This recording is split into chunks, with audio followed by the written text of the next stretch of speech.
नमस्कार, रात के 10 बज रहे हैं। आप देख रहे हैं प्रदेश 360 और आपके साथ मैं हूं राजेश को। आपने देखी हेडलाइंस, आइए अब खबरों पर विस्तार से बात करते हैं। पहली खबर आगरा से है। दबंगों ने युवती से सरेआम मारपीट की है। युवती को बचाने आए परिजनों को भी पीटा गया है। पिटाई का वीडियो वायरल हो रहा है। थाना डौकी क्षेत्र के झारपुरा का यह सारा मामला है। ये देखिए आप तस्वीरें। युवती को बचाने आए परिजनों को भी पीटा गया है। आगरा की तस्वीरें, थाना डौकी क्षेत्र के झारपुरा का यह सारा मामला। दबंगों ने युवती से सरेआम मारपीट की। आप ये वीडियो देख रहे हैं जो वायरल हो चुका है। आगरा का ये वीडियो, दबंगों ने सरेआम मारपीट की और जो परिजन इस युवती को बचाने आए, दबंगों ने उनके साथ भी मारपीट की। सरेआम सब कुछ दबंगों ने मारपीट की इस युवती के साथ।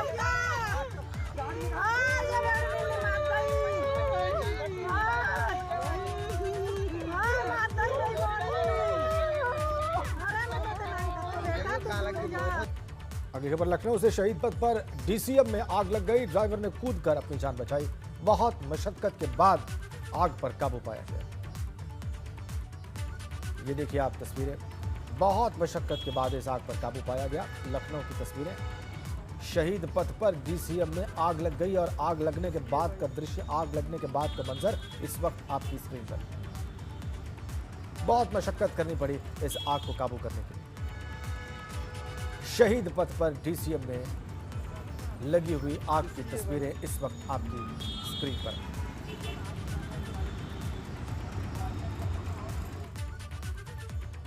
और राजधानी लखनऊ में कल बीजेपी की प्रदेश कार्य समिति की बैठक होनी है। इस बैठक से पहले आज पार्टी मुख्यालय पर बीजेपी के प्रदेश पदाधिकारियों की बैठक हुई, जिसमें कार्य समिति के एजेंडे को अंतिम स्वरूप दिया गया।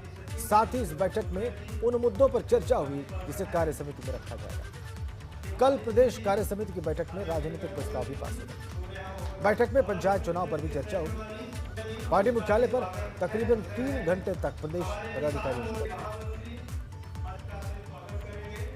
बीजेपी की प्रदेश कार्य समिति की कल बैठक होनी, लेकिन उससे पहले आज प्रदेश पदाधिकारियों की बैठक हुई और तकरीबन 3 घंटे तक ये बैठक चली है और अब बैठक खत्म हुई है। पंकज सिंह पार्टी के विधायक भी हैं, पदाधिकारी भी हैं और बैठक से सर आज ये बैठक हो गई प्रदेश पदाधिकारियों की। कल प्रदेश कार्य समिति की बैठक है, किन मुद्दों पर आज चर्चा हुई है? देखिए, सामान्यतः हर कार्य समिति से पहले पदाधिकारियों की बैठक होती है। प्रस्ताव क्या होंगे, क्या सत्र होंगे, कब तक चलना है, उन सब चीज़ों के साथ साथ आज की जो राजनीतिक गतिविधियां हैं उन सब चीज़ों पर सामान्य चर्चा होती है। तो वही पंचायत चुनाव पर भी चर्चा हुई, क्योंकि अब पंचायत चुनाव पार्टी बहुत जोर जोर से लड़ने की तैयारी। पंचायत चुनाव के लिए तो पार्टी बिल्कुल एकदम कमर कसी हुई है, बिल्कुल हम लोग तैयार हैं।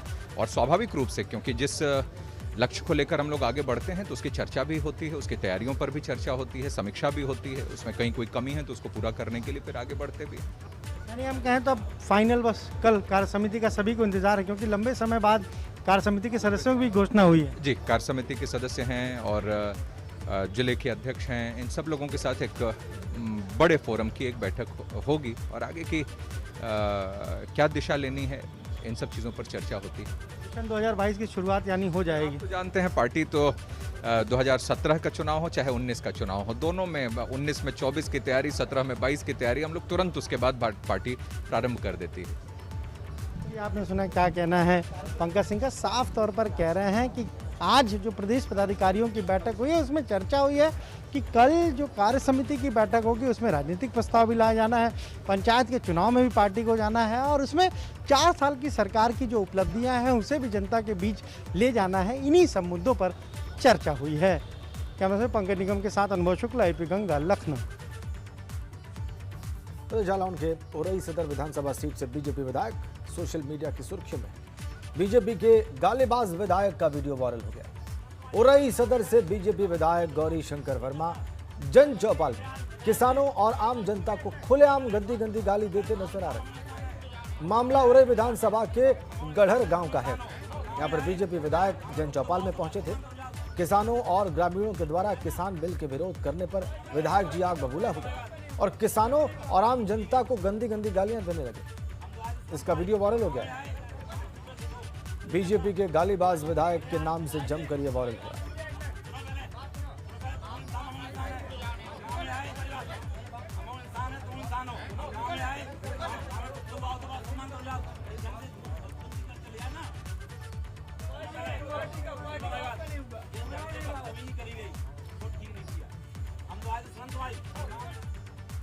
इधर यूपी में पंचायत चुनाव से पहले अवैध शराब के खिलाफ पुलिस का अभियान जारी।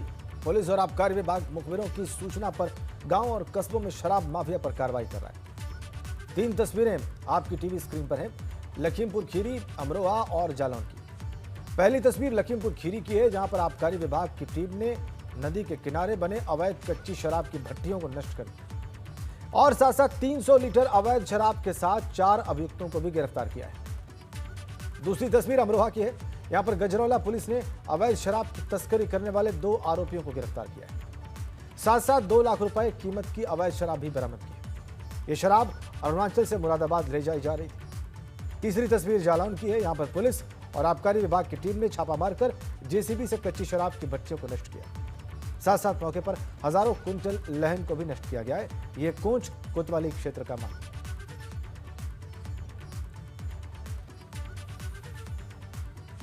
इधर अमरोहा में बड़े पैमाने पर पकड़े गए अवैध शराब, पुलिस का कहना है कि शराब माफिया को गिरफ्तार कर उनके कब्जे से एक सेंट्रो कार भी बरामद की है।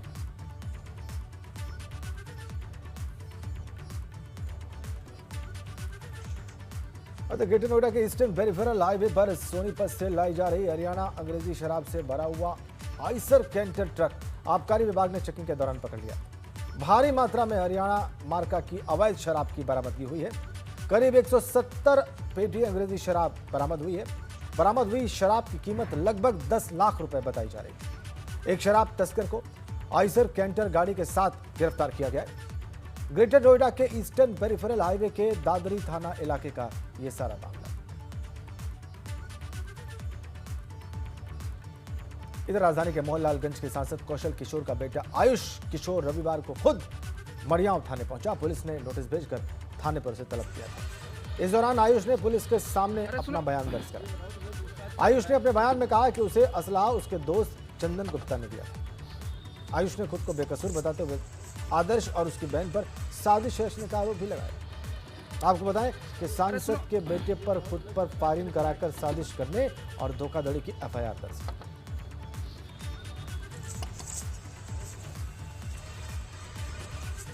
45 डे की नोटिस आयुष के घर में तामीरा कराया गया था। उसी के लिए उनको आज डेट दी गई थी, वो आए थे और जो भी केस हुआ था उस दिन उसके बारे में उनसे पूछताछ की गई। उन्होंने काफ़ी चीज़ें बताई हैं और अभी पूछताछ और चलेगी। जब और कुछ जाना होगा तो उनको फिर दोबारा बुलाया जाएगा। गोली के लिए उन्होंने आदर्श का नाम बताया है, लेकिन किस वजह से उसने गोली चलाई है ये अभी उन्होंने क्लियरली नहीं बताया है।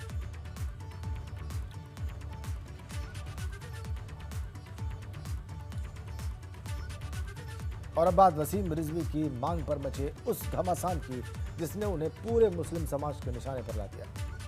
वसीम रिजवी ने सुप्रीम कोर्ट में कुरान की कुछ आयतों पर रोक लगाने की भी पीआईएल दाखिल की। इस पर अब चौतरफा उनका विरोध हो रहा है। महिलाएं उनका पोस्टर फूंक रही हैं, मुस्लिम धर्मगुरु उनकी गिरफ्तारी की मांग कर रहे हैं और इस विरोध के बाद वसीम रिजवी ने एक वीडियो जारी किया है, लेकिन विरोध इसके बाद भी नहीं थका।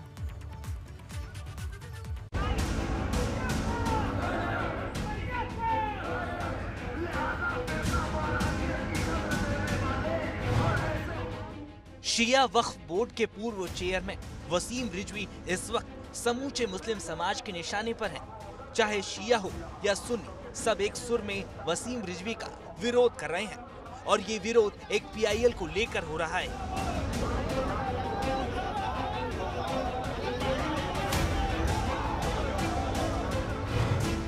दरअसल वसीम रिजवी ने सुप्रीम कोर्ट में एक पीआईएल दाखिल की है, जिसमें वसीम रिजवी की तरफ से कहा गया है कि कुरान की 26 आयतों को हटा दिया जाए, क्योंकि ये आयतें आतंकवाद को बढ़ावा देती हैं।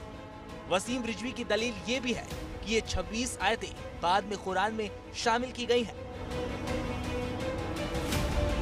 वसीम रिजवी के इस बयान और इस पीआईएल ने मुस्लिम समाज में रोष पैदा कर दिया है। हर तरफ वसीम रिजवी का विरोध हो रहा है।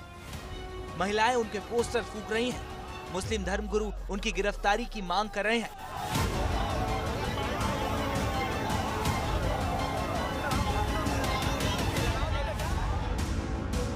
कई मौलानाओं में अपने समर्थकों संग रिजवी के घर के बाहर कुरान की तिलावत भी की है, जबकि मौलाना कल्बे जवाद ने वसीम रिजवी पर देश में दंगे फैलाने की साजिश तक का आरोप लगाया है।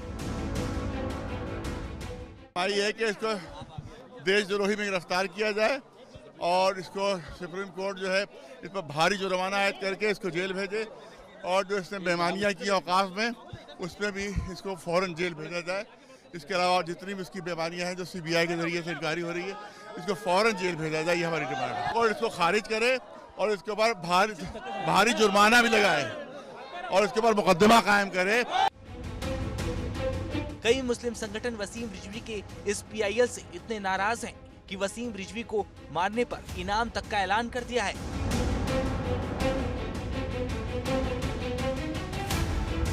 समाजवादी पार्टी के नेता और पूर्व विधायक जमीरुल्लाह ने तो वसीम रिजवी को तुरंत गिरफ्तार करने की मांग की है।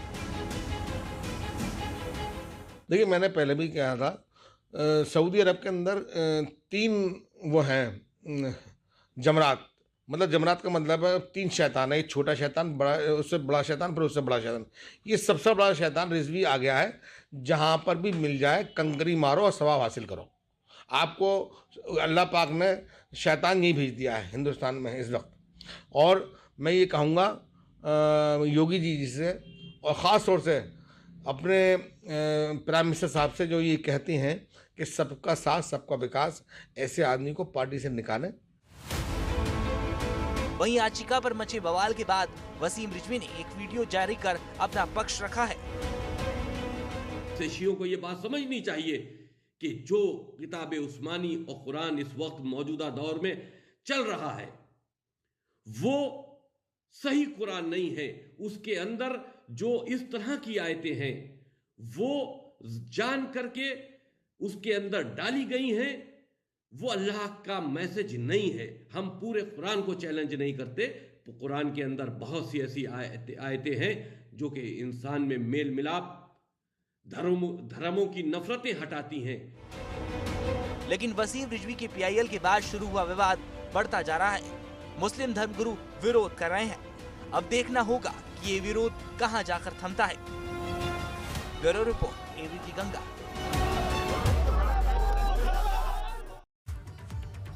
और इधर प्रगतिशील समाजवादी पार्टी के राष्ट्रीय अध्यक्ष शिवपाल यादव मेरठ पहुंचे। यहाँ पर उन्होंने बीजेपी पर हमला किया और कहा कि अगर हमारी सरकार बनी तो हर परिवार की एक बेटी और बेटी को नौकरी दी जाएगी। इस दौरान उन्होंने कहा कि जरूरत पड़ी तो किसानों के लिए आंदोलन भी करूंगा।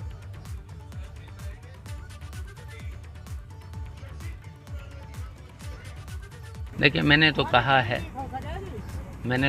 है सभी पार्टियों से, समान विचारधारा की जितनी भी पार्टियां हैं, समाजवादी भी है और भी पार्टियां हैं, सभी सेकुलर पार्टियां हैं, सब एक हों। तो कोई बात ऐसी चल रही है कि आपस में कुछ मीटिंग या कुछ इस तरह की कोई आपस में अब होना चाहिए अभी, लेकिन समय है अभी तो 1 साल शुरुआत कौन करेगा? अच्छा, चाचा बजे 1 साल दिखाई देंगे।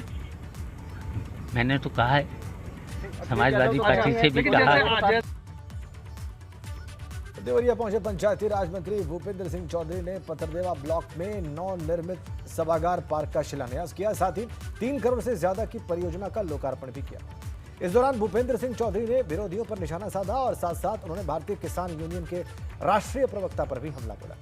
उन्होंने कहा कि राकेश टिकैत राजनीतिक दलों के हाथों की कठपुतली बन गई। राकेश टिकैत तो मुझे कभी लगता नहीं कि भारतीय जनता पार्टी को जिताने की उन्होंने कभी अपने जीवन काल में अपील की होगी, और वो अब राजनीतिक दलों के हाथों की कठपुतली है और उनका एक राजनीतिक एजेंडा है। उस राजनीतिक एजेंडे को लेकर वो घूम रहे हैं। किसानों का एजेंडा पीछे छूट गया, अब वो किसानों की हितों की बात नहीं कर रहे।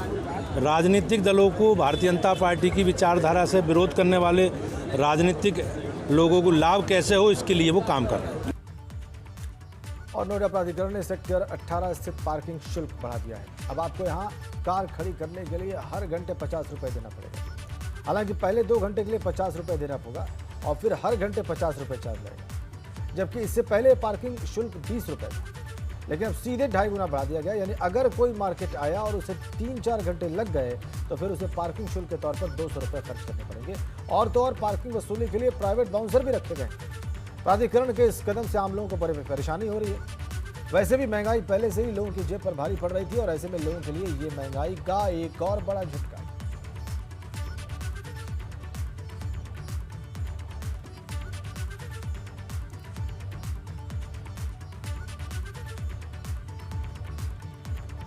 पार्किंग का प्राइस कर रखा है और आदमी है कि जो सेक्टर 18 आता है, सारी ज़रूरतों के सामान, सारी चीज़ें उनको यहीं 18 आके मिलती है। तो पार्किंग का रेट बहुत ही ज़्यादा कर रखा है और मतलब ये लगा लीजिए वैसे ही इतनी महंगाई बढ़ रही है, आदमी एकदम त्रस्त हो चुका है पेट्रोल के दामों से।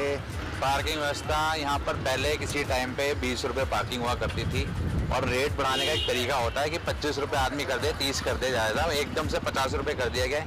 मैं अपनी मम्मी के साथ आता हूँ, वो बिल्कुल चलने में उनकी बहुत दिक्कत है और मैं 10 मिनट का मुझे यहाँ काम होता है कभी बैंक में, तो मुझे यहाँ पर 50 रुपये की पार्किंग देनी पड़ती है, उसके बाद 10 मिनट बाद मुझे जाना पड़ता है। हाल ही में मुख्यमंत्री योगी आदित्यनाथ ने सड़कों पर अतिक्रमण कर बनाए गए धार्मिक स्थलों को हटाने का आदेश दिया था। अब उस पर अमल भी होने लगा है और इसी सिलसिले में बाराबंकी के फतेहपुर तहसील में करीब 100 साल पुरानी मजार और वहां पर मौजूद विशाल पेड़ को प्रशासन ने शांतिपूर्ण माहौल में हटवा दिया। इस दौरान स्थानीय लोगों से बात भी की गई। दरअसल लोगों को यहां आने जाने में दिक्कत होती थी और इस दौरान एसडीएम फतेहपुर पंकज सिंह और सीओ योगेंद्र कुमार भी वहां पर मौजूद रहे।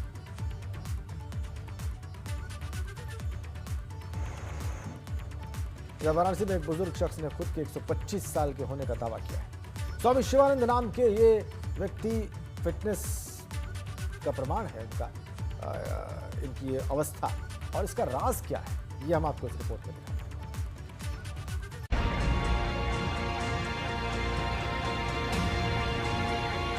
चेहरे पर चमत्कारिक चमक, वो भी आज के भागम भाग वाले दौर में। भला कौन मानेगा कि इनकी उम्र 125 साल है, लेकिन किसी के मानने न मानने से इन्हें क्या फर्क पड़ता है, क्योंकि इनका दावा तो यही कि ये 125 साल के हो चुके हैं। आप भी गौर से देख लीजिए, जीते जागते साक्षात टीवी स्क्रीन पर आपके सामने। और इसका राज कुछ और नहीं, योग है, जिसकी बदौलत ही कोई भी रोग इनसे अब तक कोसों दूर भागता रहा है। बाबा आज भी हर दिन 3 बार योग करते हैं और खाना भी उबला हुआ खाते हैं। ये इनके दीर्घायु होने का सबसे बड़ा राज है। बढ़ती हुई उम्र में अपनी चीजों को सहज भाव से लेने के कई उदाहरण आपने देखे होंगे, लेकिन वाराणसी में एक ऐसे शख्स हैं जिनकी उम्र 125 साल हो चुकी है। कई पीढ़ियां देखी हैं इन्होंने और हमारे साथ बाबा शिवानंद जी मौजूद हैं। बाबा, आपकी उम्र कितनी है? आपकी जन्म तिथि क्या है? 8 अगस्त 1896। बाबा, आप इतनी उम्र आपकी हो गई है, 125 साल आपकी उम्र हो गई है, तो आप ये कैसे कर पाए? कैसे रहते हैं? दिनचर्या जानेंगे आपकी। हमारा डाइट है oil free and salt free diet. इनका नाम स्वामी शिवानंद है।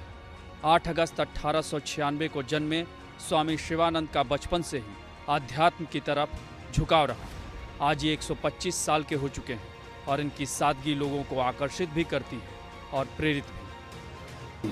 बाबा एक टाइम खाते हैं, बॉयल चीज़ खाते हैं और योग करते हैं। मेन इनका आसन है योग। इनका दिनचर्या है जो सिस्टमेटिक है, वो आजकल हम लोग नहीं करते हैं। योग बाबा ऐसा ऐसा करते हैं कि वो हम लोग कर ही नहीं सकते हैं 2-2 मिनट का।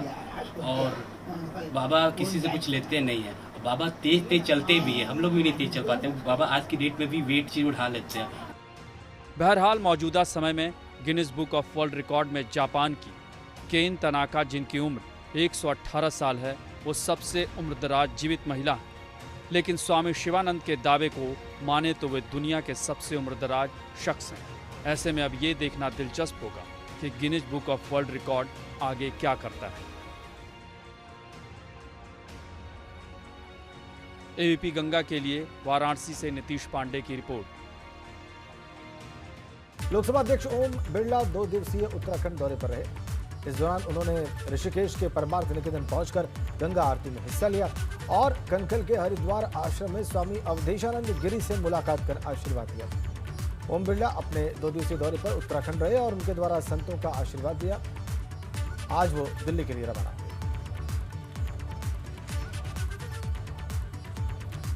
इधर श्रीनगर में कांग्रेस जनसभा में नेता प्रतिपक्ष इंदिरा हृदयेश की तबीयत अचानक खराब हो गई और वो बेहोश हो गए। इसके बाद उनको टेरी गढ़वाल जिले के देवप्रयाग अस्पताल ले जाया गया।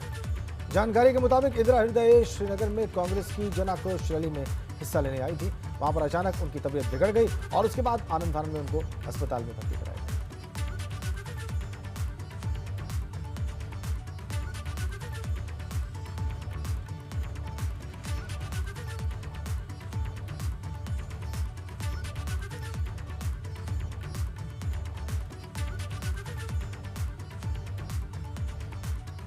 श्रीनगर से आ रही इस खबर के साथ ही इस बुलेटिन में फिलहाल इतना ही। बहुत बहुत धन्यवाद। नमस्कार।